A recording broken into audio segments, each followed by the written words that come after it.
जय श्री हरि। जय एकादशी माता। आप सभी भक्तों का स्वागत है आपके अपने चैनल सनातन भजन में, जहां हर दिन होता है भक्ति, व्रत, कथा और धर्म का संगम। आज हम सुनेंगे योगिनी एकादशी व्रत की पावन कथा, जो पापों का नाश करने वाली और मोक्ष प्रदान करने वाली मानी गई है। अगर आपको कथा पसंद आए तो चैनल को लाइक और सब्सक्राइब करना ना भूलें और एक कमेंट जय श्री हरि या जय एकादशी माता लिखकर जरूर करें। महाभारत काल की बात है। एक बार धर्मराज युधिष्ठिर ने भगवान श्री कृष्ण से कहा, हे त्रिलोकीनाथ, मैंने ज्येष्ठ माह के शुक्ल पक्ष की निर्जला एकादशी की कथा सुनी। अब आप कृपया करके आषाढ़ माह के कृष्ण पक्ष की एकादशी की कथा सुनाइए।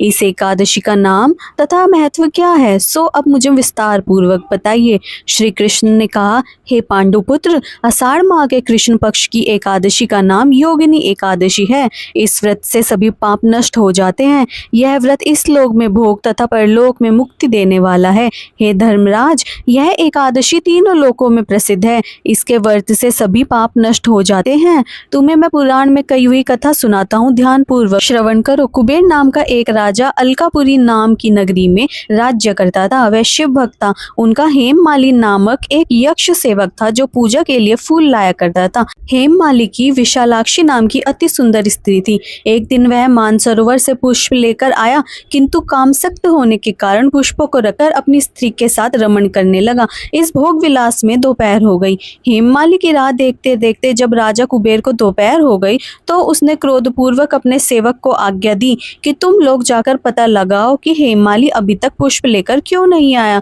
जब सेवकों ने उसका पता लगा लिया तो राजा के पास जाकर बताया, हे राजन, वह हेममाली अपनी स्त्री के साथ रमण कर रहा है। इस बात को सुन राजा कुबेर ने हेममाली को बुलाने की आज्ञा दी। डर से कांपता हुआ हेममाली राजा के सामने उपस्थित हुआ। उसे देखकर कुबेर को अत्यंत क्रोध आया और उसके होठ फड़फड़ाने लगे। राजा ने कहा, अरे अधर्मी, तूने मेरे परम पूजनीय देवों के भी देव भगवान शिव जी का अपमान किया है। मैं तुझे श्राप देता हूँ कि तू स्त्री के वियोग में तड़पे और मृत्यु लोक में जाकर कोढ़ी का जीवन व्यतीत करे।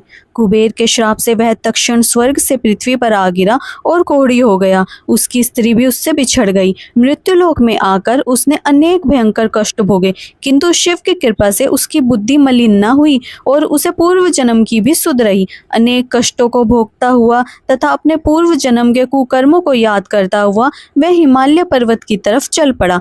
चलते चलते वह मार्कंडेय ऋषि के आश्रम में जा पहुंचा। वह ऋषि अत्यंत वृद्ध तपस्वी थे। वह दूसरे ब्रह्मा के समान प्रतीत हो रहे थे और उनका वह आश्रम ब्रह्मा की सभा के समान शोभा दे रहा था। ऋषि को देखकर हेममाली वहां गया और उन्हें प्रणाम करके उनके चरणों में गिर पड़ा। हेममाली को देखकर मार्कंडेय ऋषि ने कहा, तूने कौन से निष्कृष्ट कर्म किए हैं जिससे तू कोढ़ी हुआ और भयानक कष्ट भोग रहा है। ऋषि की बात सुनकर हेममाली बोला, हे मुनि श्रेष्ठ, मैं राजा कुबेर का अनुचर था। मेरा नाम हेममाली है। मैं प्रतिदिन मानसरोवर से फूल लाकर शिव पूजा के समय कुबेर को दिया करता था। एक दिन पत्नी सहवास के सुख में फंस जाने के कारण मुझे समय का ज्ञान ही नहीं रहा और दोपहर तक पुष्प ना पहुंच सका। तब उन्होंने मुझे श्राप दिया कि तू अपनी स्त्री का वियोग और मृत्युलोक में जाकर कोढ़ी बनकर दुख भोग। इस कारण मैं कोढ़ी हो गया हूँ तथा पृथ्वी पर आकर भयंकर कष्ट भोग रहा हूँ। अतः कृपा करके आप कोई ऐसा उपाय बतलाइए जिससे मेरी मुक्ति हो। मार्कंडेय ऋषि ने कहा, हे हेममाली, तूने मेरे सम्मुख सत्य वचन कहे, इसलिए मैं तेरे उद्धार के लिए एक व्रत बताता हूँ। यदि तू आषाढ़ माह के कृष्ण पक्ष की योगिनी नामक एकादशी का विधि पूर्वक व्रत करेगा तो तेरे सभी पाप नष्ट हो जाएंगे। महर्षि के वचन सुन हेममाली अति प्रसन्न हुआ और उनके वचनों के अनुसार योगिनी एकादशी का विधि पूर्वक व्रत करने लगा। इस व्रत के प्रभाव से वह अपने पुराने स्वरूप में आ गया। अपनी स्त्री के साथ सुखपूर्वक रहने लगा।